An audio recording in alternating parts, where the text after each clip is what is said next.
Welcome back to the Lore 101 series part 4. If you haven't watched the first 3 parts, I'd go check them out first, but if you're just like, nah, I'm good, I just want to enjoy this really good Night Elf lore that you got in store for me, well, stick around. And in fact, pull up a chair, it's nice and cozy around here now. Look at this, it's great. Anyway, hey, if you're new here, my name's Jin. Let's get into it. So before there were actually Night Elves, there were just trolls, like we went over during part 3. Well, one of those tribes of trolls I didn't discuss were the Dark Trolls, and just like their name suggests, they really hated the sunlight. They're just like, nah, not for me. So, they lived in caves and only emerged during the night. Well, some of these Dark Trolls migrated across Kalimdor and eventually found the Well of Eternity. You know, that crater that Amantul created? You know, Yankee. Don't do that. Anyway, the Dark Trolls were mesmerized by the waters, and they settled along its banks. And in time, the crazy magics of the water transformed the Dark Trolls into the practically immortal Night Elves that we know today. Well, and in time, they eventually gave up their worship of the Loas and began to worship, well, Elune, we've already kind of discussed. And real quick, I want to actually redact, I don't know, a little correction on a joke that I made during part 3. So I was like, oh, it's awfully convenient that the Night Elves and the Titans have the same word that mean the same thing. Kalimdor means, you know, freaking land of eternal starlight, right?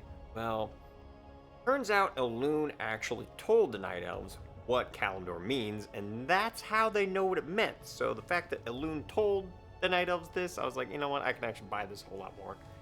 And honestly, I actually think Elune probably has a big hand to play in when it comes to actually naming the Night Elves, because, well, they were called the Kaldori, or Children of the Stars. And one wild god in particular took notice of the Night Elves. That was Cenarius. He saw some really great potential within the new races and thought they would be great caretakers of the nature, and for a long time they actually were. But time went on, Night Elves built their society along the banks of the Well of Eternity, and they named their capital Elundris, or Eye of Elune, in honor of their goddess. Eventually, though, some Night Elves saw the power of the Well as a path for greatness for their reign. They embraced the arcane power of the Well and used it to greatly expand their influence and built up their cities and roadways. And it was great. They're just like, they're luluing all over the freaking place. And magic soon became an inseparable part of Night Elven society. It was during this time of great expansion and prosperity that Queen Azshara came to power. She represented the greatness of Night Elven society and all the lush and everything about it. They're just like, it's great, it's a luxury, it's wonderful. Well, anyway, the Highborn, or the Kaldori, served her every whim, and in fact, pretty much all Night Elves adored their queen. They even renamed their capital from Elundris to Zenashari, the glory of Azshara, in their language, obviously. On Azshara's orders, the Night Elves began to expand their empire. They would visit far-off lands and return with new and wonderful gifts, and over time, the empire nearly encompassed all of Kalimdor. See? A lot. Even Laishan's empire paled in comparison to what Azshara managed to pull off. In time, Cenarius grew tired of the Highborn and Azshara's arrogance. The Night Elves no longer wanted to seek balance with nature, but bend it to their liking. He knew that the majority of the Night Elves still sought balance with nature, but the Lowborn had no sway on Azshara's heart. Azshara no longer saw the other races of Azeroth as equals, but as impure beings that needed to be wiped clean. Now, around 10,000 BDP, we first meet a young Malfurion Stormrage living in the city of Suramar, who has become the very first mortal druid under the teachings of Cenarius, is Shando, honor teacher. During his training, Malfurion has become more and more detached from Night Elven society as a whole, since it was so dependent on arcane magic, and Malfurion's he's a druid and he's a hippie. Anyway, the Night Elves, they began bending nature to their whims, like we already talked about, and they're not really living in harmony with it, and that wasn't really Malfurion's thing. Malfurion also had a twin brother named Illidan, who also trained with Cenarius for a while, but he really sucked at it. He's terrible, because he was more doing it for the prestige than anything. And his attitude made him a terrible student, and he really didn't pick up on druidic magic very quickly, and he soon got really frustrated and turned his attention to arcane, and soon became one of the most brilliant sorcerers that I've seen in a long time. He was doing a really good job. Learning came to him really fast, picking it up. Our story begins with Tyrande coming across something that she had never seen before. It was a massive green-skinned creature that the Moon Guard had captured and placed in the cage. Probably thinking, who the hell are the Moon Guard? I thought that was just a weird server where some stuff happens down in Goldshire.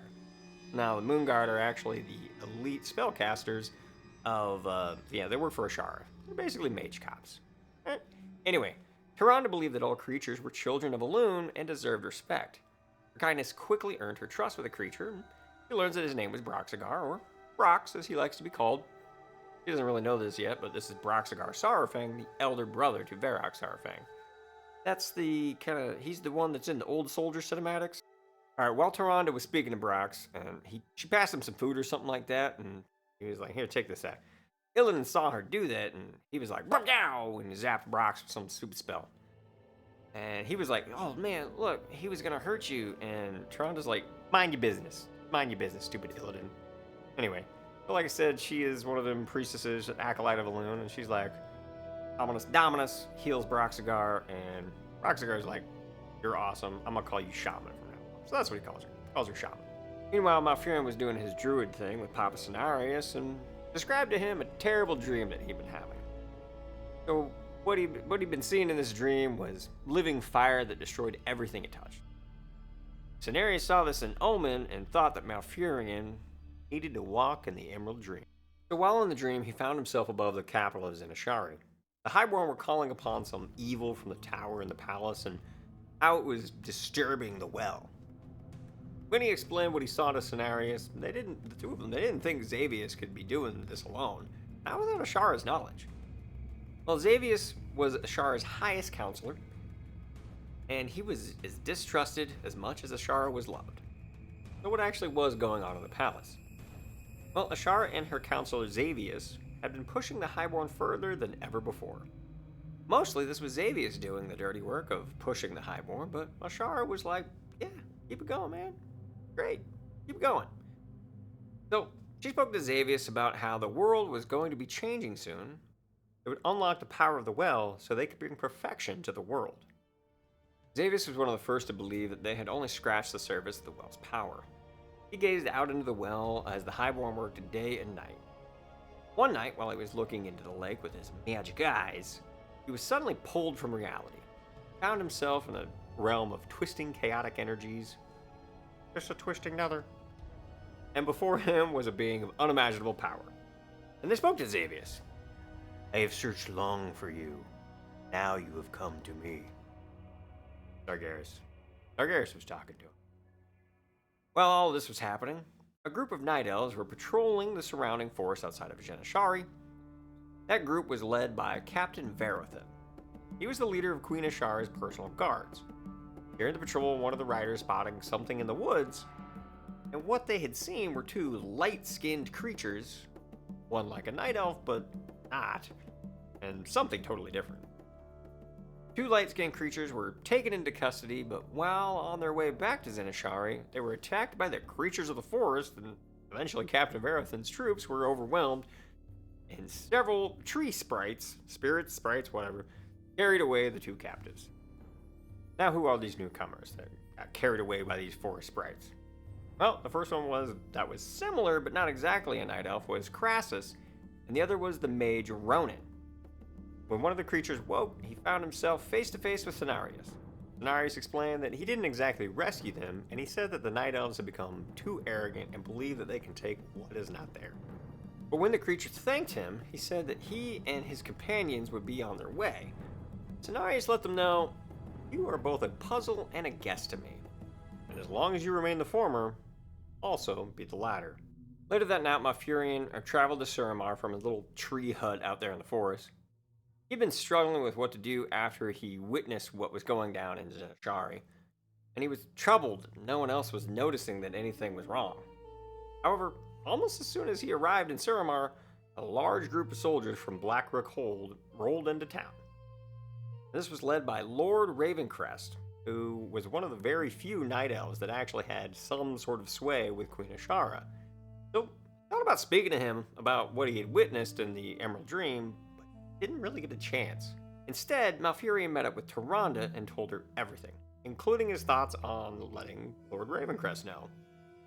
He actually thought this was a pretty good idea, but was having a hard time believing Azshara could have anything to do with something that would put her people in so much danger. Eventually, Malfurion notices Brock still in the cage and asks her, "What's up with that guy? Like, big and green, that's weird." Ron explains and calls himself an orc, and they were about to speak to him again, but it turns out Ravencrest had rolled into town because of Brox. Well, Rhonda asked if she and Malfurion could speak to the prisoner again, and she was super cool to them now. And like when she healed Brox, there was like this beam of light, and everyone's like, "Oh, she's like, Loon must like her." Anyway, they let her talk to Brox. She started by asking him how he had actually gotten here, and he told a story that sounded like complete and utter nonsense. Wartree Thrall had been told by Kalthar, an elder shaman, about a great disturbance in the Timeway. Thrall had asked for Brox by name to investigate the tunnel that Kalthar saw in his visions. Brock set out to find this tear with another younger orc named Gaskell. When the two found the tunnel, things got weird really fast. Terran time began to expand, and Galskar was caught up in the expansion. He was literally torn to pieces.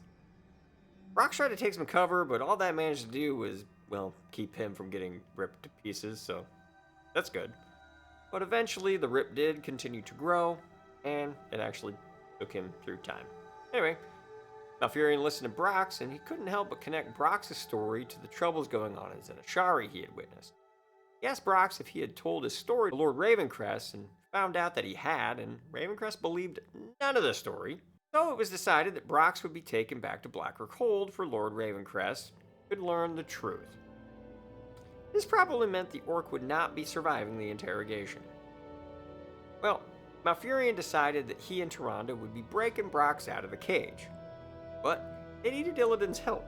Malfurion cast some spells to put the guards in a daze, and the three of them were able to approach Brox's cage unnoticed.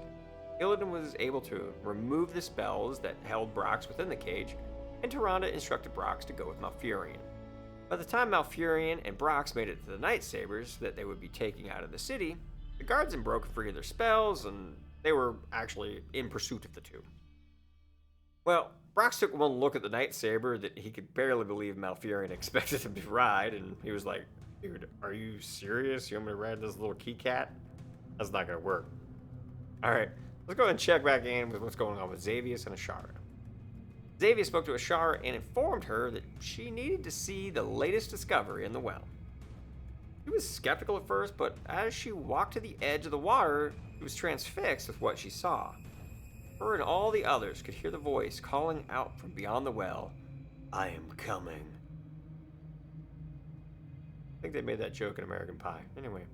However, the way open was not yet powerful enough, but whoever was speaking to them was going to be sending the Night Elves help to strengthen it. See, they couldn't create a Sargeras-sized portal from the Well of Eternity just yet, so they needed some help. From the portal outstepped a few Fellhounds and the Houndmaster Hakar. Not the snaky blood Loa thing. This is different. Alright. And right around this time, Captain Verathan arrived back in Azshara after being beat up by the forest creatures.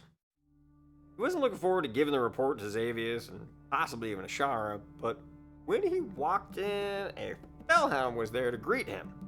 But Hakar kept him under control, sadly. Anyway, Xavius took Verathan by the arm and caught him up to speed about what he had missed while he was away. He didn't even seem to mind that much when he mentioned that the captives that they had found had gotten away. Verathan was confused about this Great One Xavius kept mentioning, but that was until he heard the voice coming from the fiery sphere above the well saying, "You too will serve me well." Okay, real quick, let's get back to Crassus. He actually felt like he was being watched while he was hanging out with Cenarius right now. And he's looking around and he's like, what's happening? This is really weird. And he actually eventually just calls out and says, "I know you're there, dude. Just show yourself." And he said it to what appeared to be a tree trunk or something like that. And he just badgered this tree trunk enough that eventually what he thought was there popped out. And that's when this person said, "Well, what exactly are you?" And, well, Crassus responded, "Hey, I'm just like you. I could sense you because I am also just like you." Anyway, he wasn't buying that Crassus was anything like him until he started dropping names like Alexstrasza, Malagos, Nosdormu, Ysera, and Altharion. Then he told this guy that his real name was Coriolanstraz, Dragon. It was a name that this guy even recognized too. He was a consort of Alexstrasza herself. The other dragon kind of called bullshit. If you're a dragon, why don't you just get up and leave? Cenarius is powerful and all, but he's not that powerful to hold back a dragon as powerful as you claim to be.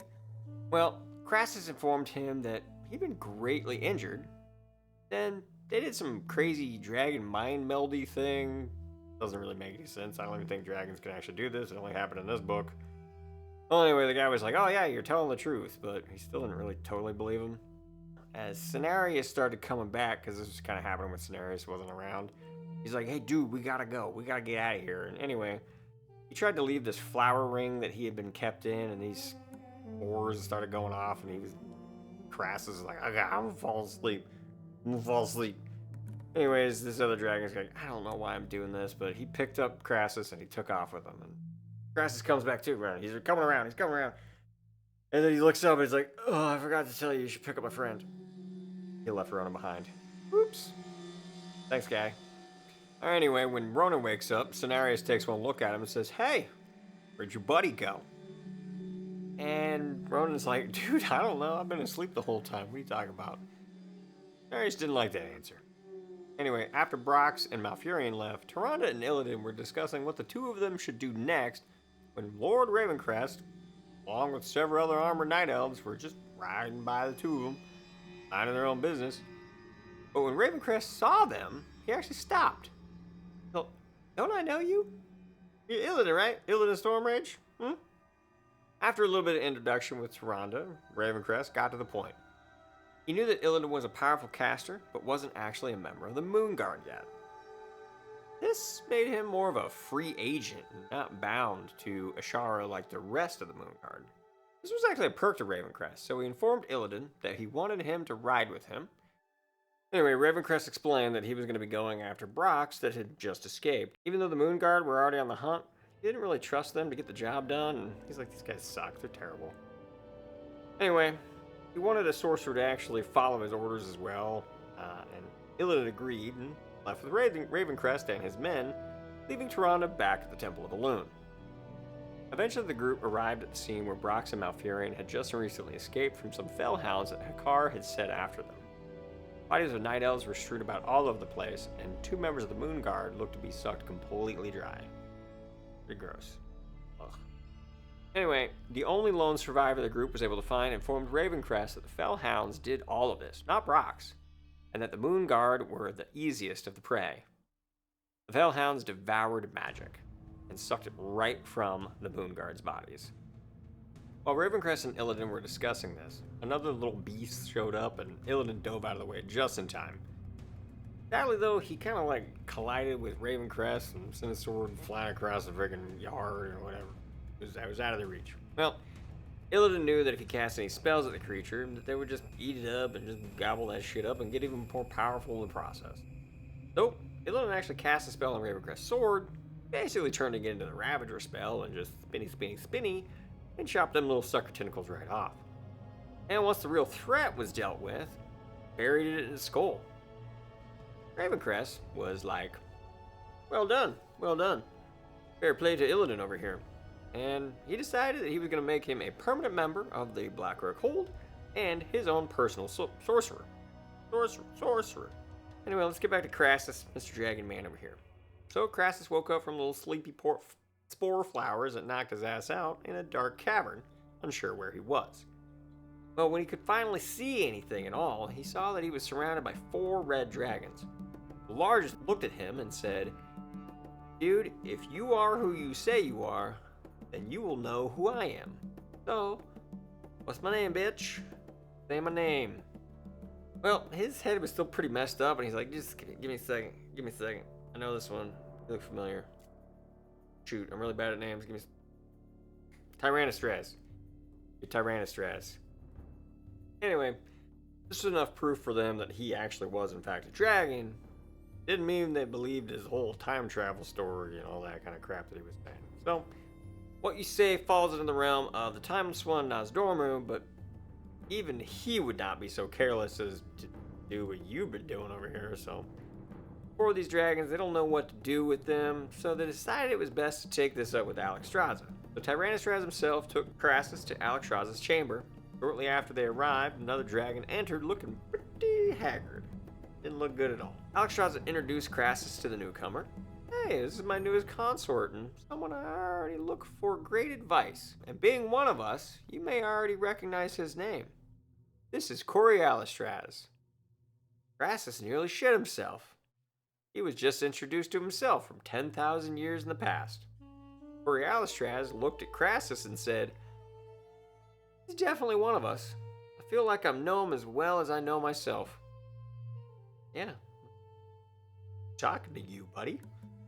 Well, two of them were looking each other over and they both seemed to get stronger. A little conversation about whether or not his younger self trusted Crassus concluded with the answer, yes, I do trust him. So, yay. Alexstrasza suggests calling a meeting of the 5 aspects, and his younger self agreed to fly with his queen to the meeting. Then he departed. When his younger self left the chamber, Crassus immediately felt weaker. Ugh, it was crappy all over. And Alexstrasza explained to him her suspicion what was going on. Well, since the two of them are, well, two parts of a whole together at the same time, they will feel about half their normal strength while separated. Crassus then wondered why she didn't explain his identity to his younger self. But she let him know why. Basically, she explained that she was willing to kill Crassus if it meant protecting the one true timeline. It's cold-blooded, man. Cold-blooded. Alright, let's get back to Tyrande. Tyrande had actually been pretty restless since Malfurion had left with Brox. Later that night, Ravencrest returned to Suramar and Tyrande went out to meet them.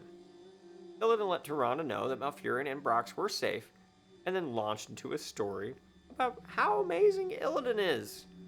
He's like, the Moonguards suck, I'm awesome, I totally kill a creature that kills several of the Moonguard. He's like, oh, I'm the best. Totally date me. Tyrande, I know you like my brother, but you totally date me, because I'm so cool. Anyway, that's kind of what he was doing.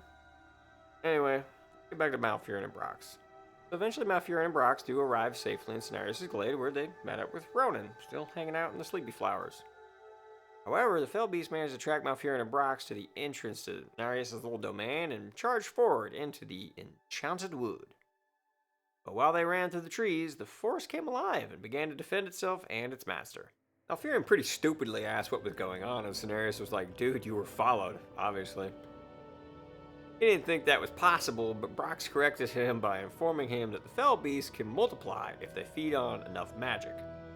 Cenarius let them know that an ancient guardian had been drained of its magic, and Brock concluded that where there were one, there are now many. Yeah, eat a big friggin' like one of them ancients of war or something, one of those guys, they got a lot of magic in them. Yeah. Well, Brox instinctively reached out for his axe when these Fell Beasts were attacking, and he grasped at air. Well, Cenarius saw this and he instructed Brox, he's like, go get yourself a big ass stick, biggest one you find. You know, basically the size of the weapon that you want, right? And once the stick had been brought back to him, he performed some crazy nature Lulu shit or whatever, and Brox got himself a badass wooden axe. He swung it around a bit and he was like, this is awesome, but I'm totally gonna break this thing. Cenarius was just, nah, I made it really good. Trust me, it's great. Well, then one of the Fell Beasts came, and a great battle ensued. Big battle. Malfurion did the druid stuff, Brox did his warrior stuff, and Ronan didn't do anything for a long time. In fact, he was worried about the butterfly effect or something like that, but then eventually he decided that if Brox is over there chopping shit apart with a wooden axe, I can at least help out too. So, Ronan prepared his spell. He's doing the Hominis Dominus, he's getting it ready. And once he fired it off, to take out just like one of the Fell Beasts, well, what he got was instead the biggest friggin' spell that he had ever cast. It actually swept past his allies like a light breeze and burned all the remaining Fell Beasts to ash. Ronan was then jumped by a beast that he didn't catch with his spell and was being sucked dry. So, in typical wizard fashion, he blinked away, but it took more than just him. Brox, Malfurion, and Ronan got teleported off in some random direction. They didn't really know where they were going at this point. Malfurion was like, hey, my house is just a little bit over that way, so let's go there. Well, When they got there, though, Lord Ravencrest and his men, including Illidan, were waiting for him. Alright, let's get back to Xavius for a bit. So Xavius, he was having a chat with Sargeras like he does these days, and through their work trying to open the portal, they had actually had a little bit of a breakthrough, and 4 Fel guards marched on through. Xavius was pleased with the new development and wanted to offer them to Queen Azshara as a gift, and add them to her Queen's Guard. When he presented them to her, she was in her private chambers and made him wait for a bit, just to mess with him a little. He's like, nah, he can wait, he's kind of a jerk. Anyway, he was eventually allowed to enter, and he presented the Fel Guard to her. She looked over the Fel Guard and asked, is this it? Are there more? Like, there will be, don't worry, I'll get it. So few and so much time? How will we ever get the Great One himself through if we can't even manage more than a few of these at a time? So Xavier explained that they were having an issue with outside influence, and it's messing with what we're trying to do. And Azshara was like, okay, why don't you cut them off? Xavius thought, shit, why didn't I think of that? So, Xavius and the Highborn tried to cut off the access to the well, and it had some effect, but ultimately they failed. He really didn't want to admit to Sargeras that he failed, but saw no other option. Sargeras let them know that he would be sending one of his commanders, to help them. And when the Highborn widened the portal just a bit more, a big 4-legged demon with the face of a flaming frog emerged. Manaroth. He said, in typical Manaroth fashion, "You have failed him," Manaroth said to Hakara. "There will be no more failure. We will cut off the access up to the well." This guy's annoying. Anyway, back to Malfurion. So, Malfurion and his time-traveling buddies Brox and Ronan found themselves taken to Blackrook Hold. Lord Ravencrest asked Malfurion why he would risk himself to save Brox from his cage. So, he told him everything. From his scary dreams, going into the Emerald Dream, and seeing some shit going down in Azshara, and how he thinks these time-traveling buds are all connected to it somehow. No one was really buying any of this. None of it at all. So, Ravencrest suggested to figure out if he was telling the truth with a little bit of magic. Now, Malfurion was actually trying to play it cool, but he knew that if the caster screwed this spell up, he was going to basically be, cognitively impaired for the rest of his life. Well, eventually it was actually Illidan that stepped up to do the deed, and then he's like, alright, I'll do it. Well, they got to it. Well, once Malfurion came back around, he could hear shouts of things like, "No, not the Queen! No! No! This has to be Xavius! No, it can't be! It can't be!" Oh, Malfurion asked Illidan, "Dude, how long have I been out?" 2 hours. In fact, 2 hours he was out. He's like, "Yeah, and when you started spouting out shit about the Queen, I was certain they were going to rip your throat out." Well, then shit really started to get weird when the other Moon Guard couldn't cast anymore. Malfurion's like, what do you mean? Illidan then continues, "I mean they can't cast spell anymore." He's like, "And I barely can, so that's it then." They succeeded in cutting off the Well of Eternity from all of Night Elf society. Fun times. Well, the Night Elves were losing their minds at this point, and those that lived closest to or within Azshara made their way to the palace gates. The gates were finally opened. They were not greeted by Queen Azshara, who was supposed to explain everything. No, they were met by hosts of demons. And so fell the first Night Elf victims to the Burning Leap. Anyway, Azshara had actually been hanging out in her bedroom while this was all going down, and her biggest complaint was the noise. She'd actually requested some music to be played to drown out the sounds of the genocide. But I guess they didn't have powerful enough amps or something back then, so she went and found Captain Verathan and asked, "What is going on? What is with all the noise? I can't get my beauty rest with the ruckus." Well, rather than tell her, he showed her from a high balcony. And she's like, "Whoa, why are you killing my dudes?" Verathan continued, "Well, Xavius and Manaroth said your dudes suck, and you did say you wanted a perfect realm, did you not?" She agreed. "Well, Manaroth says they suck. I guess they suck, and they gotta go." Oh, and by the way, he said that the Great One's name is Sargeras. Cool, huh? Garrus. That's what Baratheon said to Azshara. And Azshara was like suddenly struck, I don't know, Twitter pated like a teenage girl or something like that. And she started saying his name over and over and over. And she even said, well, she didn't say, she thought that it would be a fitting name for her future husband. So yeah, she wanted to marry Sargeras. Now, back at Blackhook Hold, messengers started to pour in from all over with the same news about the well being cut off. That was until a half-dead Night Elf showed up from Zenashari. He told everyone that what was going on there. The city was inflamed and flooded with creatures of nightmares. Yeah, they're demons. Demons, buddy. Well, all the nobles were like, damn you, Xavius. Shara is awesome. We must go save her from the jerk, Xavius. Yeah, because it's totally Xavius doing all.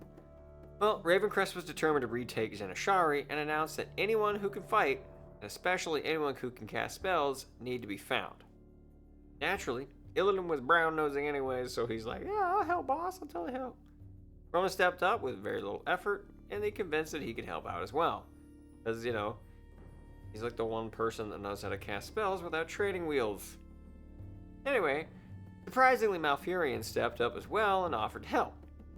Most of the nobles thought that the crazy hippie was useless, but Ravencrest wasn't exactly in a position to turn really anyone away.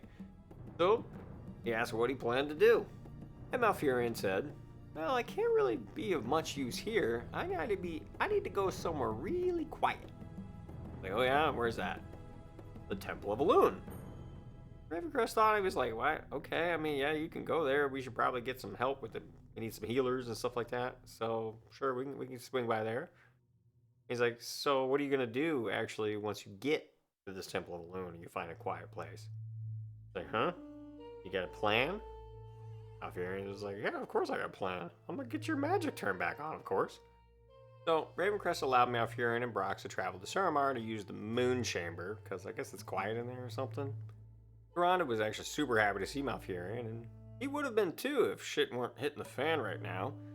She was confused how he got back, but he was like, well, Raven and me are buds now, and he thinks Brox is okay too. Chops demons in half. So Malfurion entered the Moon Chamber within the temple, and he was able to get into the Emerald Dream once again. And he was actually pretty comforted with the understanding that Cenarius was safe, and that signaled to him when he felt Malfurion enter the dream. He then set out to do what he came to do. He made his way to Zenashari to reopen the connection to the well. There were some minor obstacles along the way, but eventually he did make his way into the chamber where the spell array or whatever it was that was cutting off the connection could be found. Malfurion went to work trying to disable the device, completely invisible to all the others in the room, as he was hanging out in the Emerald Dream at the time. Well, that was until Xavius turned around and looked directly at him with his magic eyes. He held up a little small crystal in Malfurion's directions, and he was suddenly sucked inside of it. Xavius, in a smug little tone, I'm sure he said, a curious thought has just occurred to me. How long do you think your body can survive without its spirit within it? We'll just have to see, shall we? Well, Xavius could see him because of his weird black eyes, and as we've seen in Dragonfly patch 10.2, the dream doesn't quite work this way. Like, when you go to the dream, you're just in a totally different realm there. Well, at least we've never seen it happen outside of books, so let's all just ignore the mechanics of the dream at the moment and just go with the story. Let's do what Richard Nack said happened. Okay. Anyway, we'll get back to Malfurion in a bit. Illidan and Ronan were paired up just like Malfurion and Brox were. Ronan noticed that every tiny possible magic thing he did, Illidan was over there taking notes like a nerd or school or something. Like, I gotta figure out what's happening. Because he realized that the Night Elves may have thought they were good with magic, but in reality, he was far more skilled than any of them. Ronan was like way better. See, they had all relied on the easy access to the well, while Ronan had to learn it the hard way. So anyway, the two of them, as well as the whole host of Ravencrest's army, approached Zenashari. A volley of arrows were let loose on a mass of demons beyond the walls. Ronan then offered to assist, and he cast like a 7-mana Flame Strike, dealing 4 damage to all the minions on the board. The remaining Moon Guard tried to follow suit, and they wound up playing like a 1-mana Magic Missile at best, and usually hit the wrong target. Anyway, they're worthless. Illidan, he's just like getting pissed. He's like, they're worthless. They're worthless. Ronan, he's a nice guy. He understands that positive reinforcement is actually the way you train people properly. And he's like, no. They're not worthless. They're trying. Then the battle really kicked off, and the host of Night Elves clashed together with the demons. Now, before the whole engagement kicked off, Ravencrest actually told Ronan and Illidan to stay back, as they were his best weapons right now. Illidan at first thought Ravencrest was just trying to be super nice or something, but no, actually the sad-ass truth is, yeah, it's true. We are the best too, and he didn't like that, because he's like, I don't know. Illidan doesn't strike me as a guy who would have imposter syndrome, but anyway, things are not looking real good right now, but they are still holding on. But let's get back to the Temple of Elune and see what's going on with Malfurion and all them. So, Malfurion was still asleep while Brox and Tyrande looked over him. They weren't sure if he was ever going to wake, or if he'd just eventually die without food or water. Well, Brox offered to kill him, just end his suffering, but Tyrande was like, "You're done now. We're gonna wait. We're gonna wait, alright? We're gonna give him as much time as he needs." Eventually they realized they couldn't do anything now, so they'd at least get some rest. Well, when they left the temple, Jared Shadowsong approached them and told them he had a prisoner who was in need of aid. 2 of them, they entered a tent where Crassus was being kept on a mat. Crassus had been through a bit since we last checked in on him, so let's get caught up. Alexstrasza gathered the aspects to decide what to do, but when Crassus saw Neltharion, he could not help but feel freaked out because he knew who he would become. So when Crassus got up to talk, Neltharion cast a spell on him so he couldn't run his mouth about Deathwing and how he's going to become that. No, couldn't do it. It was actually basically the same spell that the Witch of the Waste cast on Sophie in Howl's Moving Castle. Kind of like that. Every time he tried to talk about it, he was like, couldn't do it. Well, Crassus wanted to sync back up with Malfurion because he kept having this wild dream about a night elf, and it seemed the person he needed to connect with was Malfurion. So, he and his younger self, Coriolistraz, flew to Suramar. Now, this whole 2 people in the same timeline had another weird effect on them, and it meant that Crassus couldn't get out of Visage form, and Cori, or Coriolistraz, couldn't go into his Visage. So, Crassus headed into the city alone, and that's when Jared arrested him. By the way, Jared Shadowsong, you'll know him better as we keep going. Crassus let Tyrande know that he had instructed Jared to find someone talented like she was. He spoke up and was like, no, I went there on my own accord. Crassus is like, just, sure, buddy. Sure. Anyway, after the 2 of them spoke for a while, Tyrande took Crassus into the moon chamber where Malfurion's body was. Crassus was initially excited because he's like, this is the elf. This is totally the elf I need. Why is he asleep? Well, Tyrande actually let him know that he's been like that for days now. He's been like that for several nights. Kind of getting worried. So, at this exact same time, Xavius was busy talking to Sargeras while Malfurion's spirit was trapped in the crystal. He was really super bummed that he managed to get himself trapped in here. And it's been a few days by now, at least, but it was really hard to keep track of time while in a crystal. Suddenly, he heard the voice of Tyrande, and it spooked him a bit, but she explained that it was through Crassus' help that she was able to talk to him right now. Crassus then began to speak to him and explained that, look, dude, just chill out. I'm gonna get you out of here. It's gonna be fine.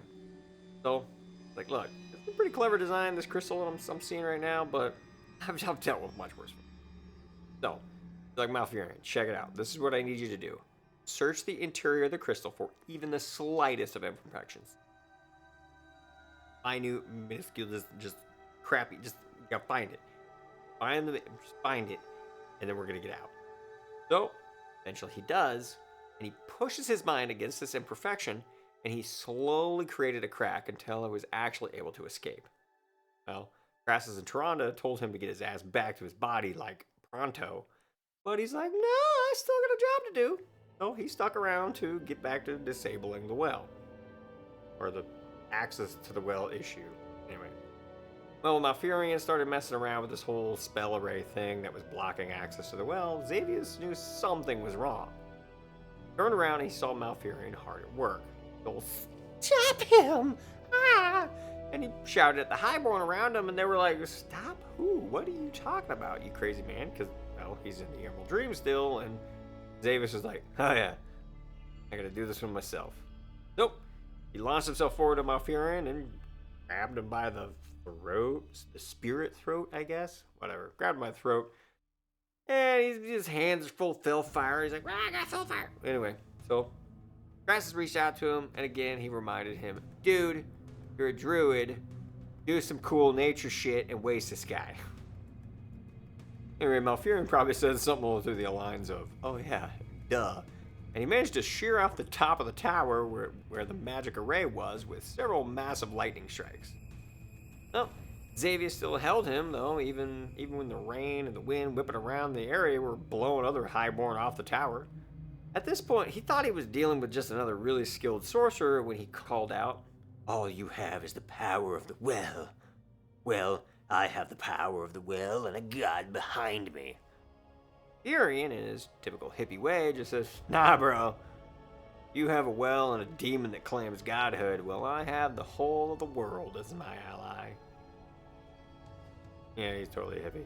Anyway, Davis began to channel a spell so powerful it could have easily destroyed Malfurion's spirit, but whatever spell he intended, we'll never know. Because lightning struck Xavius and his skin turned black and was charred and just gross and nasty. But yet he still clung to Malfurion. Torrential rains caused the blackened skin to slough off, but he still stood. But then thunder clapped so loud that the whole tower shook, and Xavius shattered.